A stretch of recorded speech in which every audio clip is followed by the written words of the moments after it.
Assalamualaikum warahmatullahi wabarakatuh. Balik lagi di kajian politik. Hari ini kita mendapatkan informasi yang luar biasa terkait masih dari kemarin sidang pra peradilan Sekjen PDIP Hasto Kristianto tentang putusan hakim. Seperti kita ketahui, Hasto Kristianto telah ditetapkan sebagai KPK sebagai tersangka oleh KPK dalam kasus suap dan korupsi Harun Masiku. Kendati telah ditetapkan sebagai tersangka, Hasto membantah semua tuduhan KPK, bahkan kuasa hukum Hasto menyebut penetapan Hasto sebagai tersangka adalah bentuk intimidasi. Hari ini kita akan menyimak kubu Hasto yang tidak terima akan keputusan hakim dan akan optimis melanjutkan membela Hasto Kristianto. Dan berikut teman-teman kita tampilkan informasi selengkapnya. Eksepsi termohon aduan tersebut beralasan hukum dan patut dikabulkan. Menimbang bahwa berdasarkan berbagai pertimbangan hukum sebagaimana di atas, hakim berpendapat bahwa oleh karena eksepsi pada aduan dikabulkan, maka terhadap eksepsi termohon yang lain dan selebihnya tidak perlu dipertimbangkan dan diberi penilaian hukum. Menimbang oleh karena eksepsi termohon dikabulkan, maka terhadap pokok perkara ini tidak perlu dipertimbangkan dan diberi penilaian hukum lagi. Sehingga dengan demikian, hakim berpendapat bahwa permohonan pra peradilan dari pemohon adalah dinyatakan tidak dapat diterima. Menimbang oleh karena permohonan pra peradilan pemohon dinyatakan tidak dapat diterima, maka pemohon dibebani untuk membayar biaya perkara yang timbul dalam permohonan ini, yang jumlahnya akan ditentukan dalam amar putusan di bawah ini. Perhatikan Undang-Undang Nomor 8 Tahun 81 tentang Kitab Undang-Undang Hukum Acara Pidana, Undang-Undang Nomor 30 Tahun 2002 tentang KPK yang diperbarui dengan Undang-Undang Nomor 19 Tahun 2011 tentang perubahan kedua atas Undang-Undang 30 Tahun 2002 tentang KPK serta peraturan lain yang bersangkutan. Mengadili, mengabulkan eksepsi dari termohon. Dua, menyatakan permohonan pra peradilan pemohon kabur atau tidak jelas.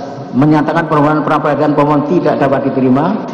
Membebankan biaya perkara kepada pemohon sejumlah nihil. Demikian diputuskan pada hari Kamis tanggal 13 Februari 2022 oleh Juyamunto, Hakim Pengadilan Jakarta Selatan kelas 1 khusus, dan diucapkan dalam sidang terbuka untuk umum pada hari dan tanggal itu juga oleh hakim tersebut, dibantu Ijat Mokaisa Panitera Pengganti pada Pengadilan Negeri Jakarta Selatan tersebut, dihadiri kuasa pemohon dan kuasa termohon. Demikian putusan sudah diambil. Maka persidangan dalam perkara pra peradilan nomor 5 atas nama pemohon Hasto Kristianto dinyatakan selesai dan ditutup.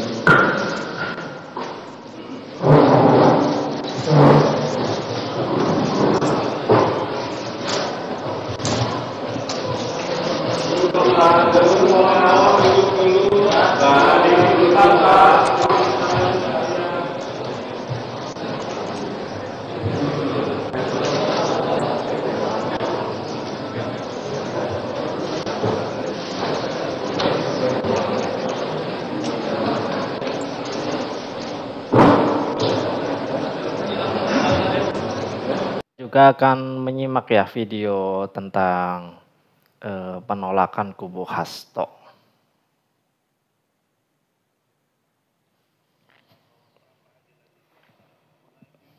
Tahapan yang harus ditempuh oleh penegak hukum dalam melakukan upaya paksa umpamanya. Mohon maaf Pak Fikar, saya harus potong dulu di situ. Kita coba dengarkan keterangan pers dulu yang disampaikan oleh tim penasihat hukum Hasto di Pengadilan Negeri Jakarta Selatan. Oke, silakan.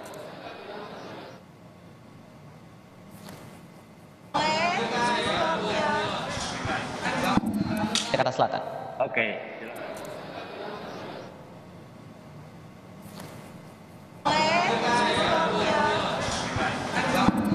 Galak banget.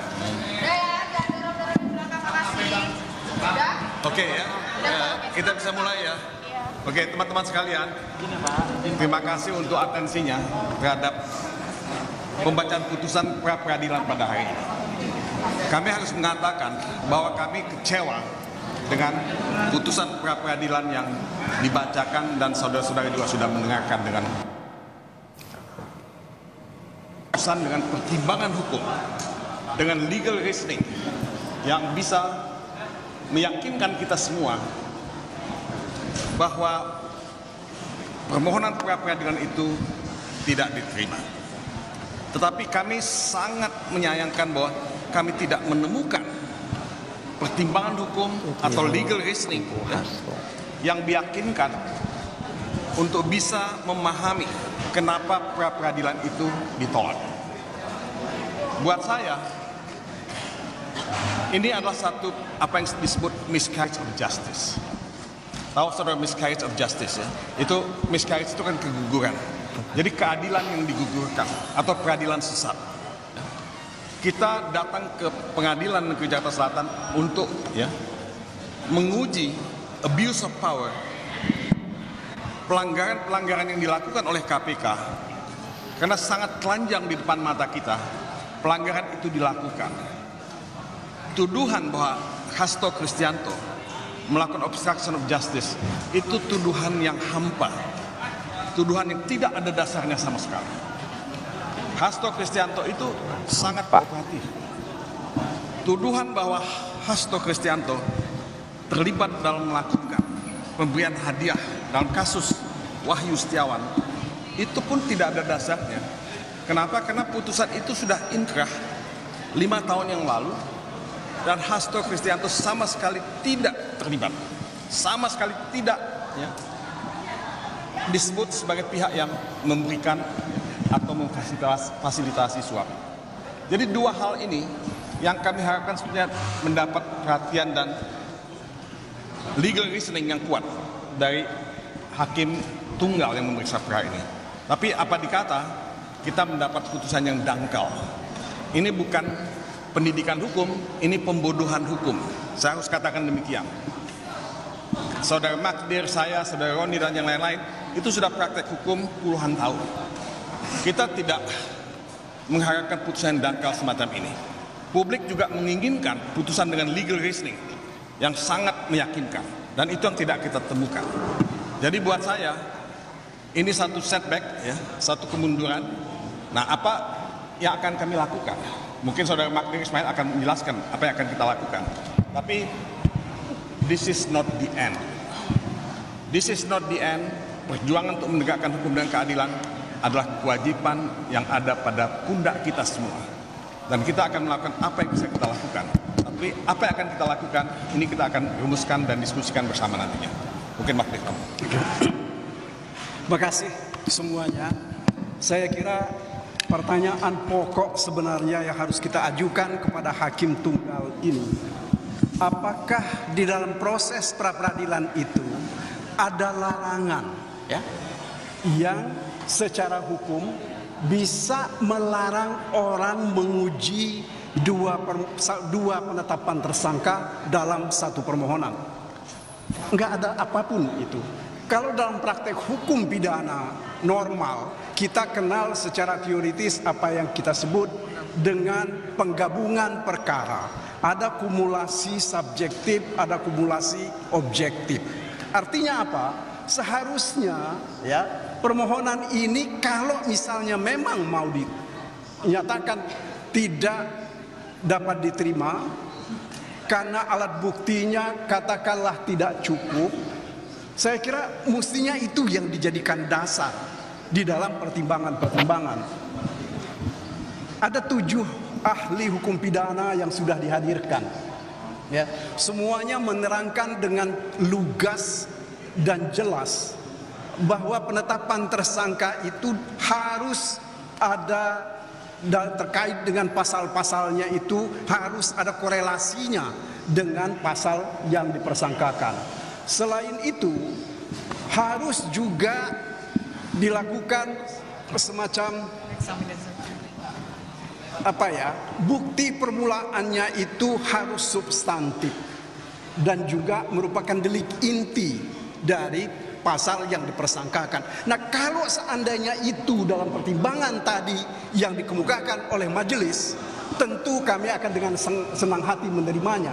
Tetapi itu sama sekali tidak didengar, tidak diucapkan oleh majelis yang terhormat ini. Meskipun dia sudah menyebut tadi sejumlah ahli sudah dihadirkan, akan tetapi apakah pendapat ahli itu sama sekali tidak dipertimbangkan? Seolah-olah kalau buat saya, ya, ini adalah bentuk pelecehan baru terhadap proses persidangan ini. Ya. Pak, ini kan yang kalau kita lihat dari persidangan hari ini kan sudah ditolak, berarti artinya status tersangkanya sah. Kira-kira secara hukum masih akan ada upaya yang dilakukan lagi nggak dari kubu jaksa? Saya kira begini, ini yang mesti dibuat keliru dulu ya. Permohonan kami ini tidak dapat diterima, tapi ada satu sisi tadi keterangan dari pertimbangan dari majelis tadi bahwa antara perbuatan menghalang-halangi penyidikan ini meskipun dia tidak katakan ini diterima, tetapi tidak berdasarkan bukti permulaan yang cukup. Bahkan ini berdasarkan bukti-bukti yang lain yang tidak ada sangkut pautnya dengan perkara ini. Nah, ini ambigu ya, yaitu seperti kata Bang Mulya tadi, ini adalah bentuk pembodohan baru ya dari putusan dan dari proses peradilan. Oke? Akan mengajukan bukti baru nggak Pak? Kata Hasto itu pembodohan. Nanti kita akan coba lihat ya, apakah bukti-bukti yang kemarin itu sudah cukup atau belum. Dan tentu saja kami akan mencoba mencari bukti-bukti yang lain terkait dengan permohonan kalau seandainya kami lakukan pra-peradilan kembali. Oke, terima kasih sekali lagi atas dukungan dan perhatian kawan-kawan semuanya. Terima kasih Pak.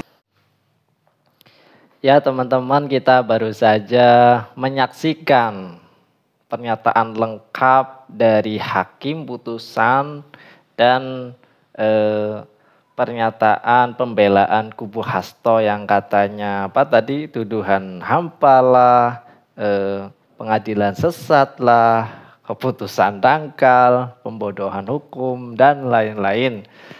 Jadi emang kubu Hasto tuh sekuat tenaga membela kliennya ya. Ya teman-teman, kita kawal terus tentang perkembangan peradilan ini, tentang Hasto ini. Jangan lewatkan update terbaru lainnya dari Kajian Politik dengan subscribe dan nyalakan notifikasinya. Kita kawal terus sampai tuntas. Semoga ketemu titik terangnya ya antara KPK dan kubu Hasto ini. Wassalamualaikum warahmatullahi wabarakatuh.